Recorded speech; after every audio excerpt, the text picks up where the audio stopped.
Hello. Today I want to show you how you're able to disable any of your elements on any of your projects.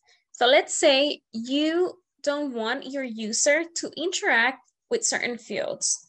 For this example, I had set up the date as today's date, and I'm going to disable it so that my user is unable to do anything with that field, but still able to see it. Let's save and preview. So here we can notice that we have all the fields that we want our user to fill out, but the date is not accessible.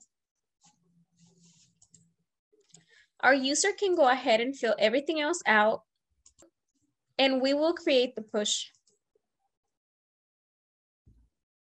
If we go to Salesforce, we see that our push was successful and that the field that we disabled, it's still here, but our user had no interaction with it. There's different cases where you would want to disable a field, and it is definitely a really nice feature to have